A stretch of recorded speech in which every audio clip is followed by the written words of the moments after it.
Bon, alors, montage vidéo avec DaVinci Resolve 19. Donc, fi ngay tàmbalee mooy créer projet bu bees. Alors, ñu tuddee ko naka montage vidéo.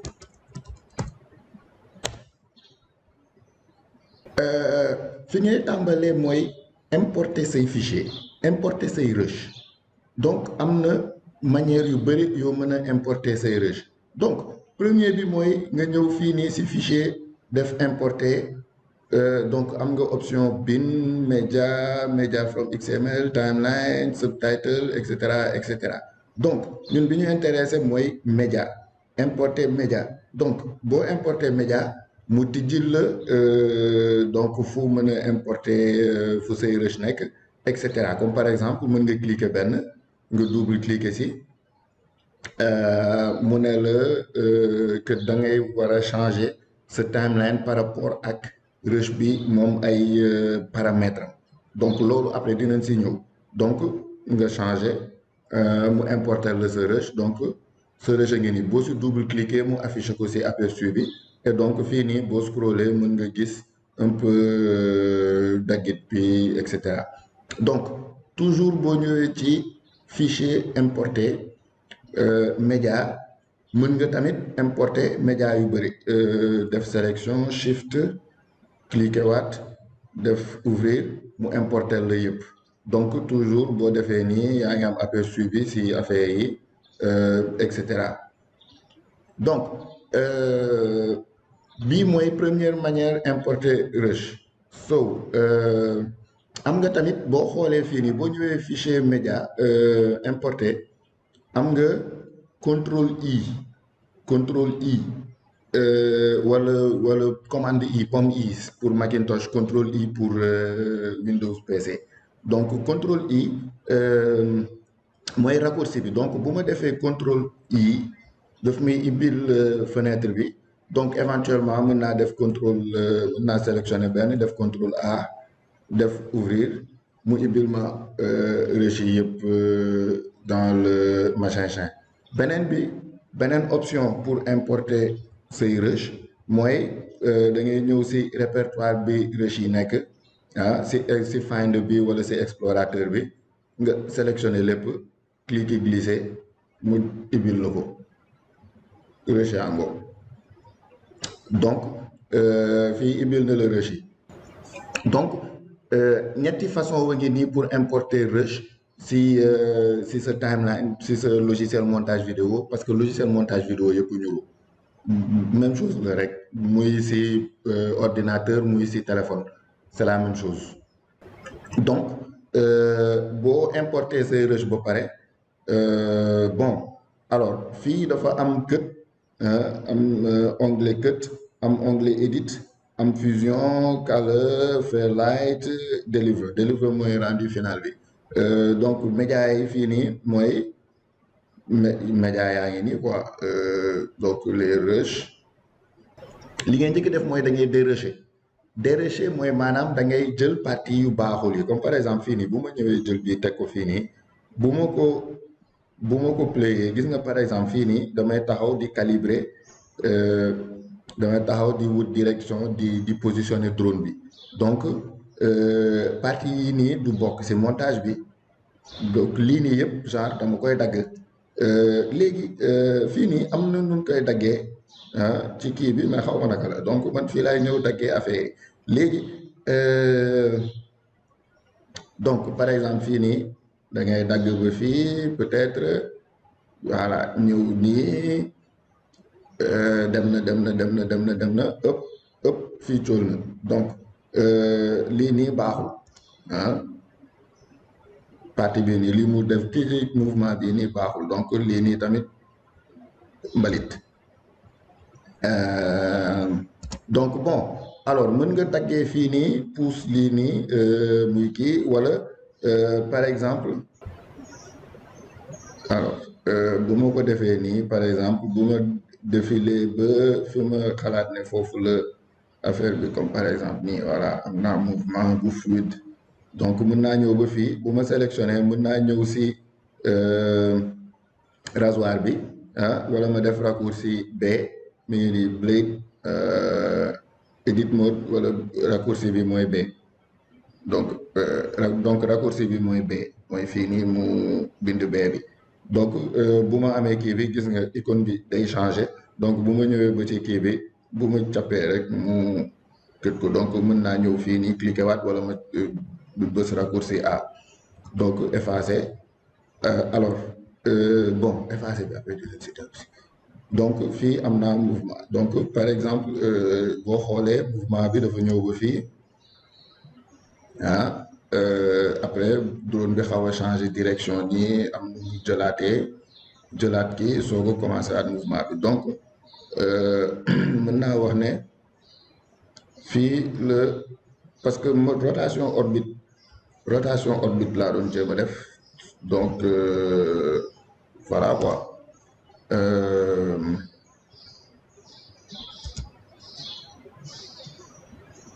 donc allez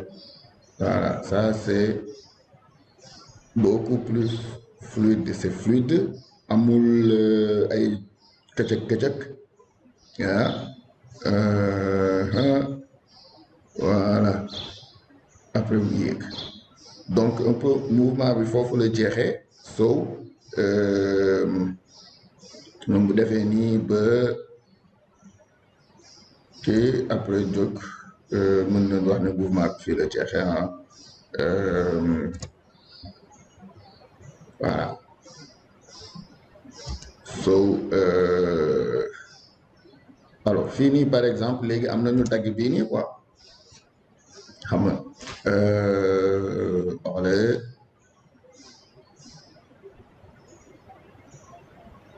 donc c'est fluide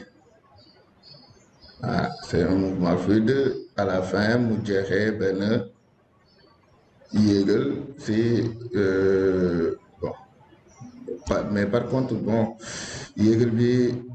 da ngay ree ba xam parce que day yàq mouvement bi donc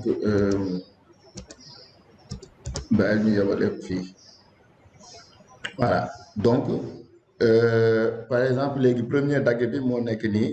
am nañu mouvement bii nii léegi yéen damay def pareil pour yeneen vidéo yëpp nag xam nga donc bii léegi li may def li gën a yomb mooy man vraiment man en vrac laay monté en vrac laay déroché donc damay dajale yëpp ñëw ci timeline bi xam nga seetaan lépp début ba fin pas comme nii mais damay bës play di seetaan di xool fan la mouvement bi fluide fan la fluidul et cetera donc li may def mooy damay arrêté vidéo bi fii nii déroché après ñu dellu si waat continuer tuto bi bon alors léegi pare na déroché tànn naa yi ma ci soxla woon et cetera donc yi laa si tànn et montage du dara lu dul juste dajale yii nii mu nekk benn même vidéo donc dajale bi lii la faisons ceci faisons cela ok léegi donc pare naa sax montage trois éléments yi rek laa jël en tout et pour tout boo xoolee si fii nii timing bi affaire bi def na 1 minute donc bon je voulais juste am benn 1 minute 00 donc on met un marqueur idée bi c'est par jeexalee fii quoi donc samay ñetti élément wa ngi nii ma dajale leen ci timeline bi donc mu def benn mais boo xoolee déjà bokkuñu couleur bii dafa leer bii dafa lëndëm bii dafa leer donc naay sul ci bët quoi ngay gis nii fii nii xam nga mu enchaînement bii nii kooku muy benn ñaar souvent léegi diggante ñaar yii nii diggante ñaar yi bii ak bii am na benn diggante fii nii donc diggante bii nii en général dañ fiy def li ñuy woowee transition donc bu dee par exemple DaVinci la et cetera boo ñëwee ci effet am nga fi vidéo transition donc transition yëpp ngi nii y en a beaucoup mais bon loolu dinañ ci dellu si boo monté ba pare donc li ngay def mooy da ngay aligner couleur yi image yi xam nga bii ñu roog bi ñu bokk leeraay et cetera bon ñu tolloo quoi moom la ñu woowee étalonné. fii nii nu mu tuddati si DaVinci nii fi ngay étalonné fii la couleur color donc fii ngay ñëw def sa étalonnage bon boo ko xoolee nii day xaw a niróo lu diaboliquement jàmbik et cetera mais vraiment boo ci sëggee tuuti nga di nga comprendre affaire bi parce que logiciel bii nii la pro yi di utiliser pour def seen coloriage fii nii am nga ay lët ay kii yoo mën a appliquer fii nii mu jox la ay prédéfini voilà ay prédéfini et cetera et cetera et cetera et cetera xam nga donc waaw mën nga ñëw rek cliquer appliquer et puis basta xam nga par exemple fii am na DJI ñoom seen biñ lay jox seen prédéfini et cetera mais ñun li ñu intéressé mooy que fii ak fii vraiment dañoo dese ñuroo quoi xam nga bii dafa leer bii lënd donc li ñuy def première chose mooy dañuy yokk lëndamaay bi muy ombre yi donc bon alors man j'aime bien ñëw jaari commencer ci HDR bi fii nii parce que moo gën a xaw a pour détailler alors donc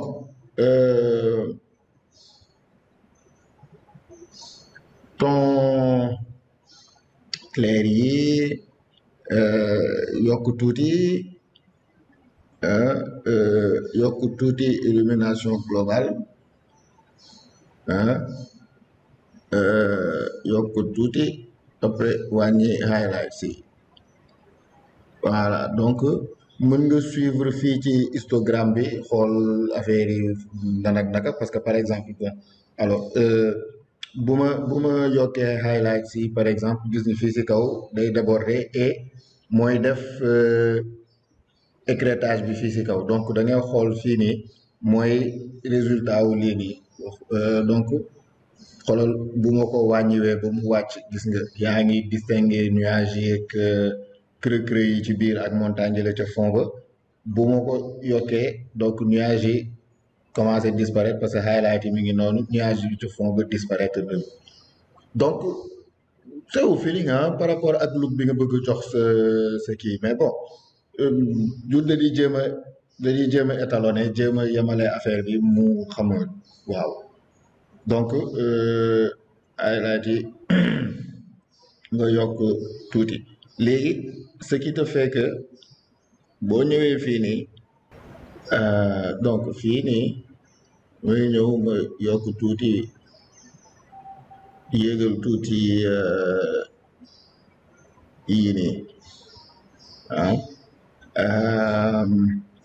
dellu ca HDR ba jël highlight yi wàññiwaat bu baax a baax waaw xam nga donc bu nga ñëwee fii nii yokk fii ñu yokk tuuti contraste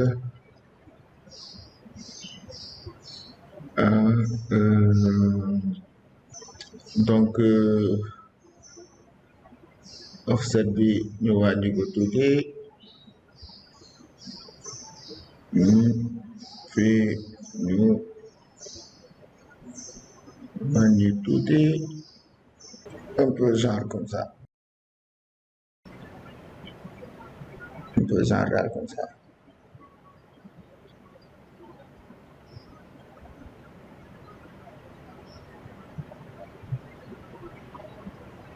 alors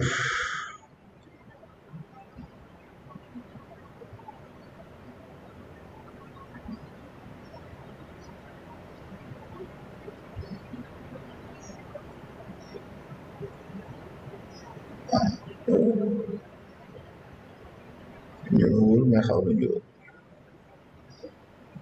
donc kii moom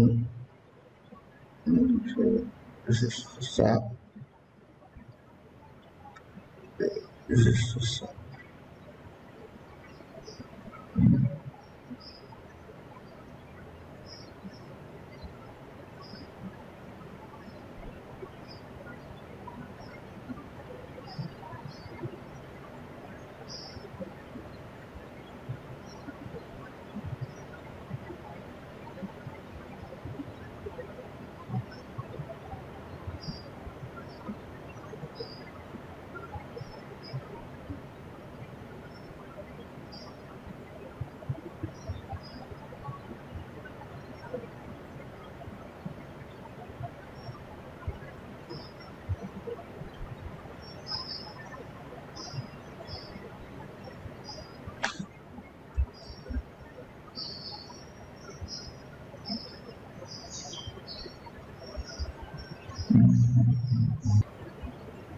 Alors, donc presque niroo nañu maasaloo et cetera voilà léegi may ñëw may dellu si edit donc comment ça s'appelle encore ça adjustment voilà. C'est un peu comme truc là, comment ça s'appelle? Première. Donc c'est calque d'effet, voilà, c'est ça le truc, calque d'effet. Donc tu viens en couleur, tu tapes ici, et par exemple, là tu viens, tu fais color boost. Voilà, donc tu as un color boost pour l'ensemble des trucs. Voilà. Maintenant, color boost, et puis basta. Ça te booste bien les couleurs là, et cetera. Léegi nag mu des musique bi et musique bi de la même manière si média yi nii fii donc da ngay dem nga importer sound bi nga bëgg mën nga parcourir fii nii si affaire yi. C'est là tout di si. Am naa ins quelque chose seetlu woon naa ay ins voilà ay ins DKR ins voilà ins yi nii. Donc bu ma repérer instru damay glisser dugal ko ci fii nii donc bii beneen manière importer média la tamit encore donc bii nii voilà quoi machin voilà donc si je viens à edit voilà instru est là donc pour dugal ko ci timeline bi am na soit mën naa ko jël ma balancer directement après ma dagg wala mën naa ko fii nii ma def ko ci aperçu bi donc genre fii nii je mets ça dans l'aperçu je ma jël partie bi ma bëgg donc damay ñëw ba fii mooy début bi je mets i pour in nga xam ne fii lay commencer léegi je vais jusqu'à une minute une minute et nii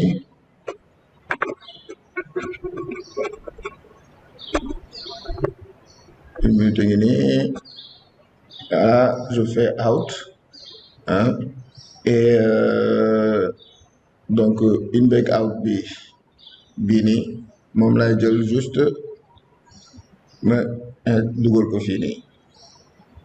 glissé ko ci kii bi donc ça fait benn une minute bu mat sëkk par rapport ak bon je dis que tuuti mais bu fekkee ne doyul mën nga doon xam nga mën nga ko trimer fii mën nga daggaat et cetera donc c'est pareil quoi mais en général bon alors c'est ça le truc donc vidéo bi sans musique c'est ça que ça fait et avec de la musique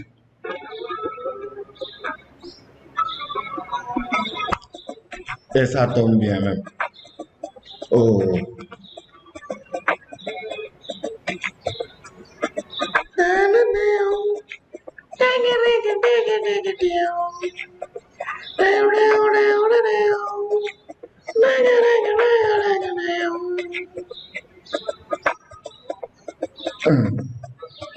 Bon, alors apparemment ça sature un peu ici, mixeur. Donc apparemment ça sature un peu. Donc da ngay wàññi xam nga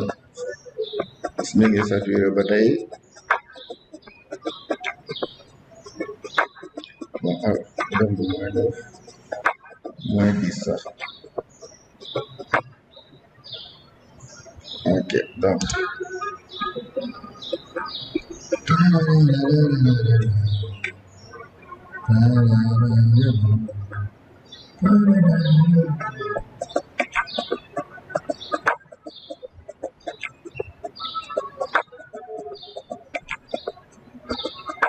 Non, attends. Donc,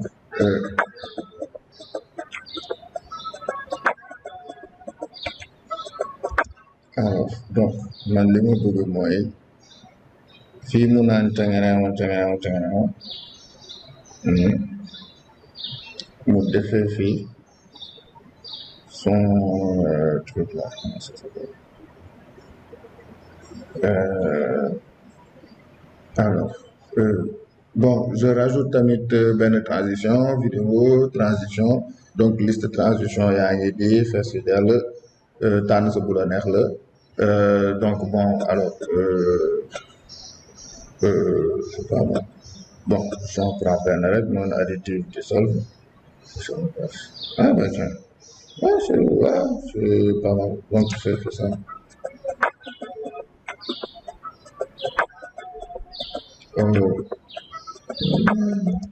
Donc mën naa yokk fii tuuti distance bi oh oh oh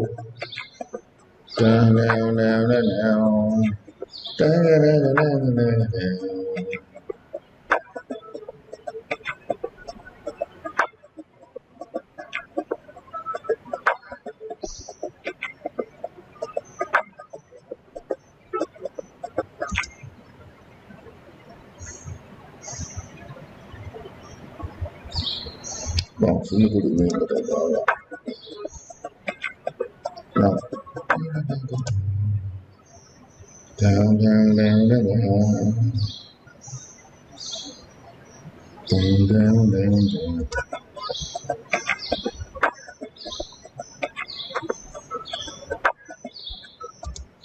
non fii nañ ko war a defee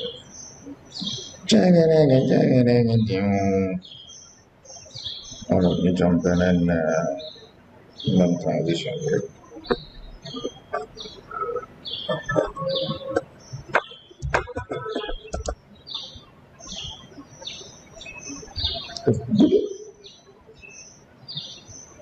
voilà kii yaa ngi koy joué sur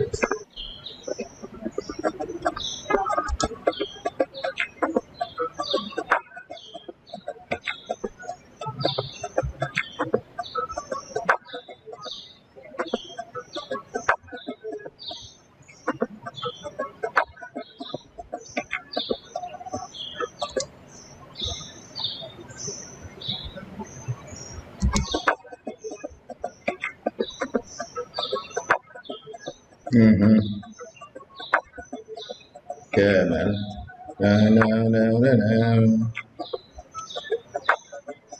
lii sax fii la waroon yem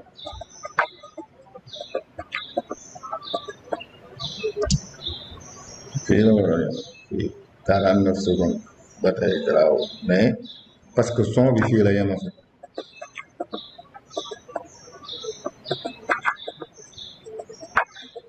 son bi fa la yem donc c'est de yemale ça là donc fii benn fade out yow nga yem fii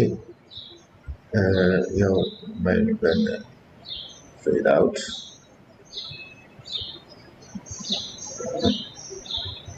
Jeex.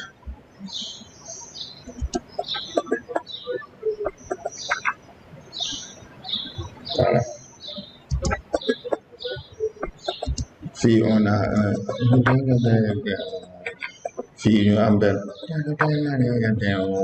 donc ça se termine sur un et puis c'est tout. Et puis c'est tout. Donc sur montage baa ngi nii pare na on a une vidéo de 49 secondes, bon disons 50. Et puis voilà, jeex na, c'est vite fait, bien fait sur DaVinci machin chose. Voilà. Donc puisque pare na, donc nga ñëw fi deliver. Bon, tu as plusieurs paramètres, donc nous, ce qu'on va faire, c'est que dañuy jël paramètre par défaut yi. Bon, on va prendre H264 quand même.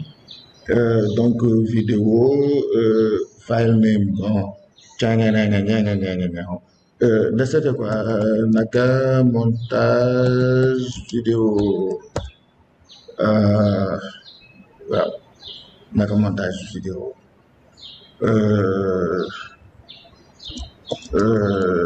drone dande.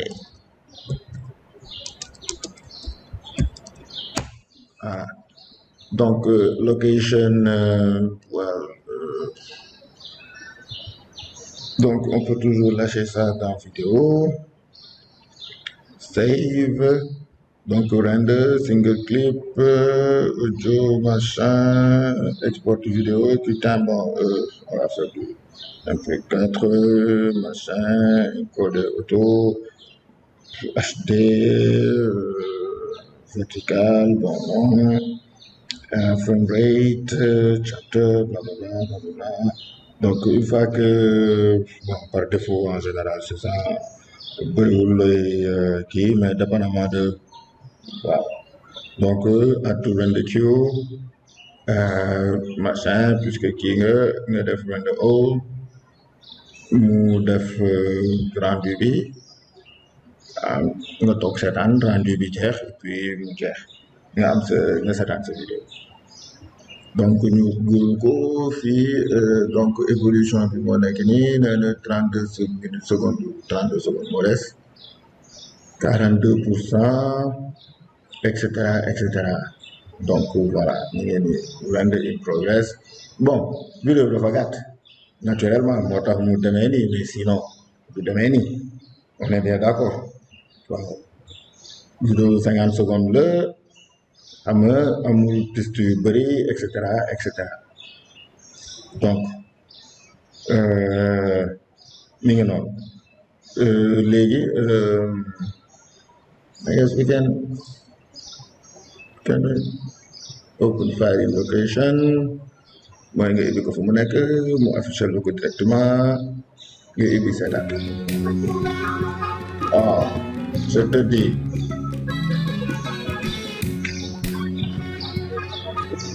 mais man dagg naa lu bëri de lay la am na lu bëri lu fàtte, mais bon en gros c'est ça le truc.